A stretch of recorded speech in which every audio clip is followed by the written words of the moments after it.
I'm now filled with existential dread that my clients won't even need me. This camera that Apple's about to drop on us? Is this thing better than my professional digital camera? That is my question. Well, I think it's time we find out.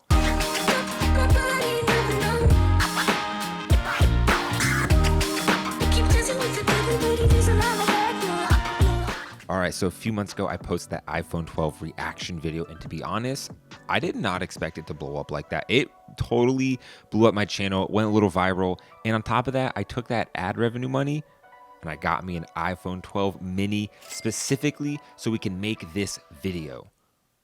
Can the iPhone 12 mini in this case, replace, is it better than my professional camera? So to make this video, I figured I have to put the iPhone in a similar situation that I would use my professional camera. In this case, it's gonna be a fashion photo shoot, natural light, and we're gonna be shooting around 1 to 2 p.m. when the sun is the strongest and the shadows are the harshest. I figured, that's a pretty good battlefield for these two cameras. On top of that, I figured we have to set this battle into 3 separate parts. One is going to be full body shots, the second is going to be portrait shots, and the third is going to be backlit shots. My professional camera, just so we can set the stage a little bit, I'm using a Canon 6D Mark II.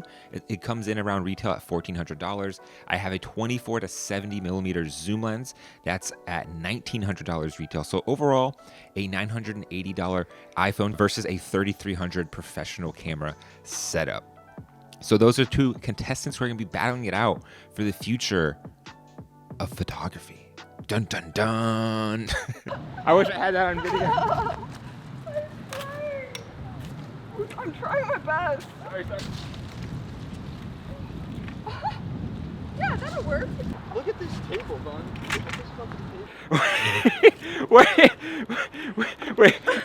I thought you were gonna sit down. Wait. Wait, I thought he was gonna sit in it too. Oh, I am. First up, iPhone mini. Gonna do a couple shots, then we'll switch off to the camera, and then we're also gonna do some backlit stuff too. So yeah, let's try it.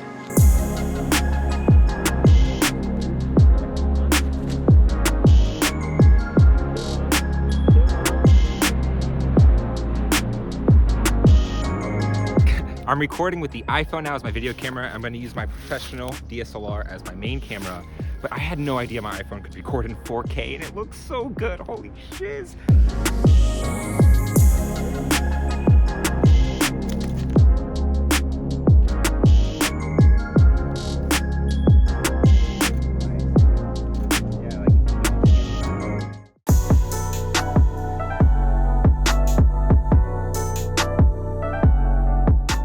Here we are with our first examples from the full body shot. Now in these 2 photos, there's an obvious difference in just overall color and contrast. Let's talk about why that is. So in the Canon, I'm exposing for the highlights. It was such a bright day that I was like, okay, if I want to have a usable photo, I have to expose for the highlights and go from there. And then for the iPhone, the thing is that the iPhone is doing all the exposing, it's automatic, but the iPhone is always exposing for the face as long as it can detect it. So since it detected her face, it went ahead and exposed the highlights and the shadows according to her face. And that is why even though there's an arm on the left side of her face and there's a shadow coming across it, you can still see all of that detail in her face. So on one end, you have the iPhone doing these crazy complex algorithms to turn down the highlights and exposure, bring up the shadow so you can see the face. Whereas the Canon is just going, I'm doing what you tell me to do, boss. Here's some really nice colors and just a nice contrasty photo. All right, and here we are with our second example. Now I chose this one because they're both facing towards the sun. And as you can see, a lot of the same things as before where the iPhone is bringing down the highlights. And the most easy way to see this is in the sheet that's hanging down. If you look at the iPhone one, it's a little more translucent because the computer in there is exposing for that and bringing it down and giving you an even photo. Whereas the DSLR, I exposed for the highlights and I brought them down. But even in this situation, perhaps I didn't bring them down enough. But for me, you don't want to completely underexpose something. So if we go ahead and hit a zoom, we do have, of course, a little bit more detail in the DSLR. That's to be expected, way more megapixels. But in the iPhone, we still have a very clear photo, even with a zoom. So how are you guys feeling so far? Are you getting a little nervous? I mean, the iPhone is doing some crazy work to make sure you take a good photo, and the detail is still pretty decent. However, the DSLR has immensely more detail and megapixels in the photos, but you're not going to get amazing results every time like you will with the iPhone.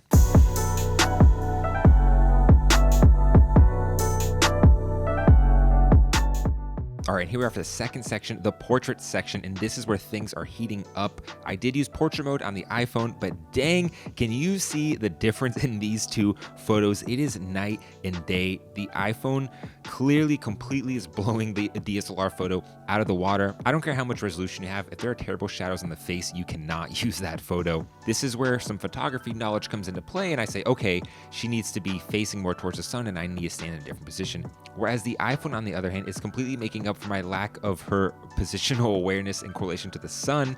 You like those words right there? It is doing so much work on its end to bring up the shadows to give a perfectly exposed face. Honestly, I love this photo, but do you notice something extremely weird with the iPhone photo? If you look closely between her arm and her head, her hair is completely chopped off. So what portrait mode is doing is it's detecting her face and blurring out the background. Now you can actually go into your iPhone and get rid of the blur, which will actually fix the random missing hair, but you won't have that nice blur anymore. However, on the DSLR, you really don't have much of a blur because I had to shoot at a super deep f-stop. I think I was at like 7 or 8, so you don't get too much background blur from portrait shots. Now here we are for the second example, and as you can see in this DSLR portrait that I had her face towards the sun and I stood on the other side of her because I knew that was the optimal lighting condition, but not everyone knows that. Whereas here in the iPhone photo, I also had her face towards the sun and now it's optimal, but of course portrait mode is just completely popping. The portrait shot is overall just like a better shot, but still, comparatively speaking, like you can still see a lot of detail in the portrait shot. Like you can still see the scar on her forehead in this portrait shot. Like you can still see, you know, some blemishes in her face. And then if we zoom in the DSLR, you still see some detail, but it might just be a little washed out because it might be a little overexposed because of my setting. All right, now we're gonna try some backlit iPhone photos because that's a real test, right? So backlit, I'll stand on the other side of the set.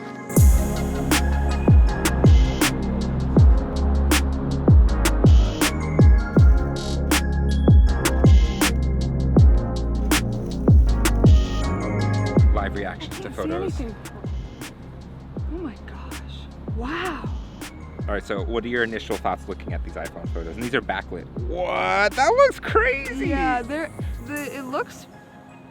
Ooh. I would not think it was an iPhone photo if someone showed it to me like on a screen. Yeah. Brian's gonna react to DSLR photos of his girlfriend. Fun. What is happening? Well, you like it? Yeah. Can you tell the difference between like the two? I noticed that the contrast is different on the actual camera rather than this. Like The whiteness? yeah, the whiteness versus the darkness. You were making an S curve like crazy. How do you Yeah. even Sorry, how do you even do that? Well, Like you see, I have a long torso. She said No, literally.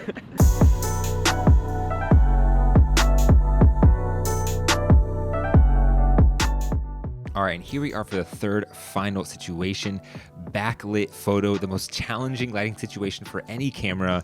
And as you can see, it looks like the iPhone has a way better photo just in general, but we have to kind of deconstruct this a little bit. So the iPhone clearly has a better framing and a better pose of the shot, whereas the DSLR, just really not that good of framing, okay pose. So I will say in the DSLR camera, I was exposing for the model and not the background. I probably should have exposed for the background and gotten like a really cool silhouette kind of shot like I did with the iPhone. However, with the iPhone, since it completely exposes for itself, it exposed for the background so you can completely see through the curtains, which I think looks really cool. But then it tries to bring up the shadows so that you can see her face, but this is where the iPhone falls a little flat. Because if you zoom in on that photo, obviously the blacks are completely distorted, the shadows are completely distorted because it's doing so much processing and computational work to save the highlights and to save the exposure. But overall, we have a great looking photo from a distance. You know, on your device, the iPhone photo still looks really dope. However, if you come over to the DSLR photo and you zoom in on her, you get an immense amount of clarity and detail still in her face after zooming in. I wouldn't have selected this shot, but this is just to kind of compare the two photos. All right, now here we're at the second example, and it's a lot of the same situations as far as choosing the exposure between the iPhone and DSLR. However, in this situation, she's looking at me in the iPhone shot, and you can clearly see that the curtains are exposed properly, and we can see her face. Now we can also see her face in the DSLR shot. However, the curtains are clearly overexposed because once again, I was exposing for the model. If you zoom in on the DSLR shot of her, once again, detail, clarity, we can see everything. However, with the iPhone shot, if you zoom in on her face, okay, and here we are at the third final backlit example. This time it's more of a portrait, and in this situation, you can clearly see that the DSLR looks really cool. I love the effect of the blown out, the super white sheet behind her. And if you look at the iPhone shot, it really isn't that flattering because it's trying so hard to expose the sheet. Like I said before, if it's on your device or on your computer, you might not notice that much.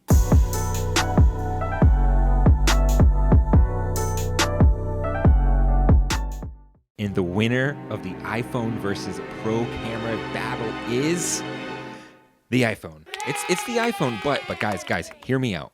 It's not gonna replace me as a photographer, and it's not gonna replace my professional camera anytime soon. Because I need that control, I need that resolution, I need those bits, I need that depth, I need the extra external lighting. But that's because I'm a professional photographer. I am 1% of the 100% of people who take photos. I think the difference is that the iPhone is now the better option for people who are seeking a better looking photo, who need more power from their camera. Now, as you guys saw, the iPhone routinely took better looking photos than my DSLR in different photography situations. Apple was ensuring that I don't mess up, that my user experience is really good and positive. The DSLR just did what I told it to, and it relies a lot on your experience and knowledge and skills as a professional photographer. I'm using an iPhone 12 mini. This isn't even the iPhone 12 Pro Max, which has a third camera and has other features and different bits and wires and chips that help it take even crazier photos. With A14 Bionic, we are able to bring deep fusion to all 4 cameras of iPhone 12 Pro. I need to be honest. I need to be completely honest with you guys. I've been hiding something. And the real reason why I give this to iPhone is because of the video. Yes, the video. No one saw this coming, but when I had to shoot with my DSLR camera, I had to use the video on this iPhone 12 mini. And I noticed that my iPhone 12 mini can shoot HD and 4K, something that my Canon can't. And the iPhone does it automatically. It automatically sets the video settings, and it can detect my face. So because of that, I have to give it to the iPhone. My digital camera that I paid almost $2,000 for, Canon won't give it 4K because they want me to spend even more money for a more expensive camera that has 4K video. That is my review. I hope this helps in your decision making, or hope this was at least a little entertaining. Or if you just completely hate me and want to disagree with me, drop it down in the comments. Let me know. We can go to war. Me and the photography community, we can butt heads. We can do it. Respectfully, of course. So guys, that's it. That's the angle. Peace out. Oh, I thought I said I was never doing that again. All right, whatever. Peace.